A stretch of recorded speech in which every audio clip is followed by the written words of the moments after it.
Hello दोस्तों, company law के अंदर एक टॉपिक है लिफ्टिंग और piercing द कॉर्पोरेट वेल। तो इसका मतलब होता है कि जब कोर्ट किसी कंपनी के शेयर होल्डर या डायरेक्टर्स को उनकी पर्सनल लिएबिलिटी के लिए रिस्पॉन्सिबल बनाता है। ये तब होता है जब कंपनी फ्रॉड या इलीगल एक्टिविटीज़ में इन्वॉल्व होता है। वैसे तो कंपनी और शेयर होल्डर को अलग माना जाता है, लेकिन कुछ चीज़ें, कोई केसेस ऐसे होते हैं जो कोर्ट इन दोनों को अलग नहीं मानते, सेम ही मानते हैं और उससे कोई लीगल एक्शन लेते हैं। तो चलो देखते हैं। ये डिवाइड की गई है दो पार्टों में। तो फर्स्ट होता है अंडर स्टैट्यूटरी प्रोविज़न और सेकंड होता है अंडर जुडिशियल इंटरप्रिटेशन। अब चलो देखते हैं first point under statutory provision. Companies act 2013 के अंदर कुछ स्पेसिफिक प्रोविज़न है जो कॉर्पोरेट वेल्थ को लिफ्ट करने के लिए अधिकार देते हैं। जैसे सेक्शन 260, इसमें डिफाइन किया गया है कि कंपनी का क्या मतलब है और जब कंपनी अपने ऑब्जेक्टिव से हटकर काम करती है तो वेल्थ लिफ्ट किया जा सकता है।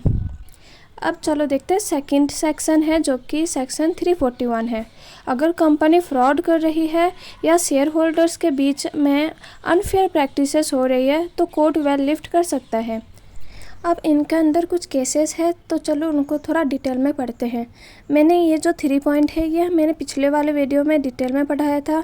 अब इसको वापस से देख लेते हैं कि क्या होता है। Reduction in membership.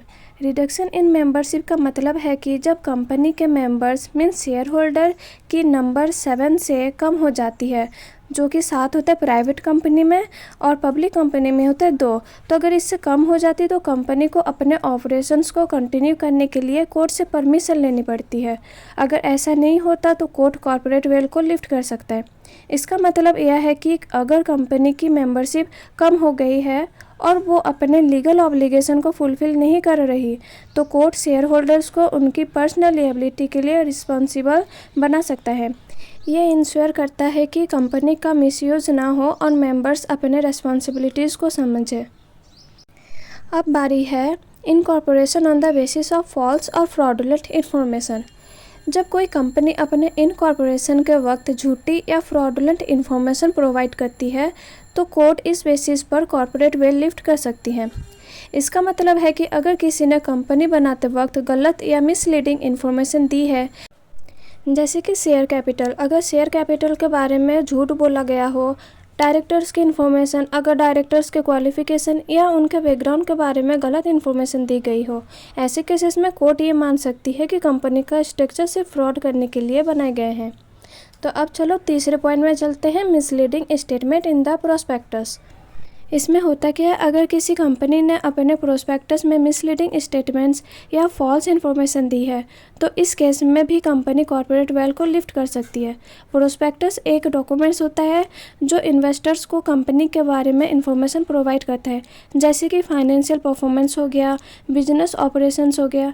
अगर इन्वेस्टर्स को इस मिसलीडिंग इन्फॉर्मेशन की वजह से नुकसान होता है तो वो कंपनी के डायरेक्टर्स या प्रोमोटर्स के अगेंस्ट लीगल एक्शन ले सकते हैं। अब फोर्थ पॉइंट है issue of prospectus for fraudulent purposes.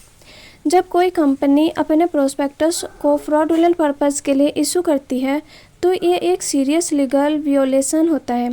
इसका मतलब है कि कंपनी जानबूझकर प्रोस्पेक्टस में ऐसी इन्फॉर्मेशन प्रोवाइड करती है जो मिसलीडिंग या फॉल्स होती है ताकि इन्वेस्टर्स को अट्रैक्ट किया जा सके। तो इस केस में कोर्ट अपने कॉर्पोरेट वेल्थ को लिफ्ट कर सकती है। अब आ जाते हैं फिफ्थ पॉइंट में, failure to repay deposit accepted for fraudulent purpose. इसका मतलब है कि कंपनी डिपॉजिट को किसी झूठी या मिसलीडिंग पर्पस के लिए एक्सेप्ट करती है और उन्हें वापस नहीं करती तो ये एक इलीगल एक्ट है। इस केस में कंपनी ने इन्वेस्टर्स से पैसे लिए हैं लेकिन वापस नहीं किया। इस सिचुएशन में कोर्ट को ये देखना होता है कि क्या कंपनी ने जानबूझकर इन्वेस्टर को डिसीव किया है। अगर कोर्ट को लगता है कि कंपनी ने फ्रॉडुलेंट प्रैक्टिसेस से सहारा लिया है तो वो कॉर्पोरेट वेल्थ को लिफ्ट कर सकती है। अब 6 पॉइंट है investigation of ownership of A company. इसका मतलब है कि जब कोर्ट ये किसी रेगुलेटरी अथॉरिटी को ये शक होता है कि कंपनी के असल मालिक या शेयर होल्डर्स की ऑनरशिप को छुपाया गया है या झूठी इन्फॉर्मेशन दी गई है तो वो इस ऑनरशिप की जांच कर सकती है। इस सिचुएशन में अगर कोर्ट को लगता है कि ऑनरशिप स्ट्रक्चर को मैनिपुलेट किया गया है या किसी इलीगल पर्पज़ के लिए उसे यूज़ किया गया है तो वो कॉर्पोरेट वेल्थ को लिफ्ट कर सकती है। अब आ जाते हैं 7 पॉइंट में, non payment of income tax. तो इसमें क्या होता है, अगर किसी कंपनी या इंडिविजुअल ने जानबूझकर इनकम टैक्स नहीं दिया तो टैक्स अथॉरिटीज़ या कोर्ट इस पर एक्शन ले सकती है। इस केस में अगर सिचुएशन सीरियस है तो कोर्ट कॉर्पोरेट वेल्थ को लिफ्ट कर सकती है। अब आ जाते हैं एकदम लास्ट पॉइंट में, फ्रॉडुलेंट कॉन्टैक्ट ऑफ बिजनेस। अगर कोर्ट को यह पता चलता है कि किसी बिजनेस ने फ्रॉड किया है तो वो कॉर्पोरेट वेल्थ को लिफ्ट कर सकती है। इसका मतलब है कि कोर्ट कंपनी के लीगल स्टेटस को तोड़कर उसके असल ओनर्स या डायरेक्टर्स को डायरेक्टली रिस्पॉन्सिबल बना सकती है। इस तरह से वो उन्हें फ्रॉड के लिए अकाउंटेबल कर सकती है। अब आता है सेकंड है अंडर जुडिशियल इंटरप्रिटेशंस। इसका मतलब है कि कोर्ट्स ने कॉर्पोरेट वेल्थ को लिफ्ट करने के लिए कुछ प्रिंसिपल बनाए हैं। इसमें यह देखा जाता है कि कब किसी बिजनेस ने फ्रॉड या इलीगल काम किया है। तो इसमें भी कुछ केसेस हैं, तो चलो उसको पढ़ते हैं। इसमें फर्स्ट पॉइंट होता है मिसलीडिंग और non disclosure of name of the company. इसमें कोर्ट ये देखता है क्या किसी कंपनी ने अपना नाम या आइडेंटिटी को गलत तरीके से प्रेजेंट किया है या नहीं। इस केस का मेन फोकस ये होता है कि अगर कंपनी ने अपना असली नाम नहीं बताती या मिसलीडिंग नाम यूज़ करती है तो क्या उसके ऑनर्स को पर्सनल लिएबिलिटी से छूट मिलती है या नहीं। इसका एक एग्जाम्पल है जहां कोर्ट ने देखा कि डिफेंडेंट ने एक नई कंपनी बनाई है सिर्फ इसलिए ताकि वो अपने पहले के कॉन्ट्रैक्ट से बच सके। यहाँ कोर्ट ने कॉर्पोरेट वेल्थ को लिफ्ट किया है क्योंकि डिफेंडेंट का इंटेंशन फ्रॉड था। सेकंड पॉइंट होता है determination of character of the company. इसमें कोर्ट ये देखता है कि कंपनी का असली नेचर क्या है और उसका काम कैसा हो रहा है। इस केस में कोर्ट का फोकस ये होता है कि कंपनी अपने आप को एक लेजिस्लेटिव बिजनेस के रूप में प्रेजेंट कर रही है या कुछ और छुपा रही है।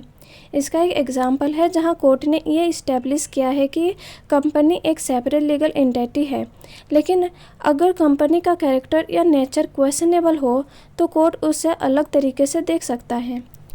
अब थर्ड पॉइंट आता है फॉर प्रिवेंशन ऑफ फ्रॉड और इम्प्रॉपर कॉन्डक्ट। इसमें कोर्ट का फोकस ये होता है कि कैसे लोगों को फ्रॉड से बचाया जा सके और सोसाइटी में ट्रस्ट को मेंटेन किया जा सके। इसका एक एग्जांपल है जहां कोर्ट ने एक कंपनी के एग्जीक्यूटिव्स पर फ्रॉड के चार्जेस लगाए।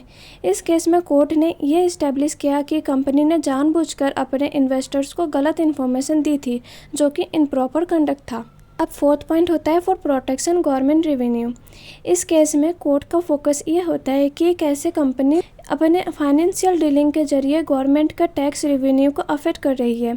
इस केस में अगर किसी कंपनी या इंडिविजुअल ने टैक्स इवेशन या किसी और इलीगल एक्टिविटीज़ के जरिए गवर्नमेंट रेवेन्यू को नुकसान पहुंचाया है तो कोर्ट इस पर स्ट्रिक्ट एक्शन ले सकती है। इसमें एक एग्जाम्पल है जहां कोर्ट ने टैक्स इवेशन के चार्जेस पर स्ट्रिक्ट एक्शन लिया। इस केस में कोर्ट ने यह इस्टेब्लिश किया कि गवर्नमेंट रेवेन्यू की प्रोटेक्शन सबसे ज़रूरी है और किसी भी इलीगल एक्टिविटी को टॉलरेट नहीं किया जा सकेगा। फिफ्थ पॉइंट होता है where a company is used for illegal purpose. इसमें कोर्ट को ये पता चलता है कि कोई कंपनी इलीगल एक्टिविटीज़ के लिए यूज़ हो रही है जैसे कि फ्रॉड या मनी लॉन्ड्रिंग, तो वो कॉर्पोरेट वेल्थ को लिफ्ट कर सकती है। इसका मतलब है कि कोर्ट कंपनी के ओनर्स या डायरेक्टर्स को डायरेक्टली रेस्पॉन्सिबल बना सकती है ताकि वो इलीगल एक्टिविटीज़ के लिए अकाउंटेबल हो सके। सिक्स पॉइंट होता है where company is formed for evading legal obligation.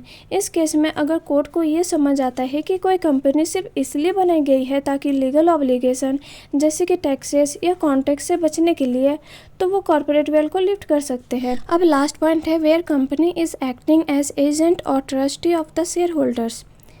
इस केस में अगर कोर्ट को ये पता चलता है कि कंपनी शेयर होल्डर्स के लिए सिर्फ एक एजेंट या ट्रस्टी की तरह काम कर रही है तो वो कॉर्पोरेट वेल्थ को लिफ्ट कर सकती है। इसका मतलब है कि कोर्ट शेयर होल्डर्स को डायरेक्टली रेस्पॉन्सिबल बना सकती है। ये हो गया हमारा ये वाला पूरा टॉपिक कंप्लीट। मिलते हैं आपसे अगली वीडियो के लिए, तब तक के लिए बाय बाय।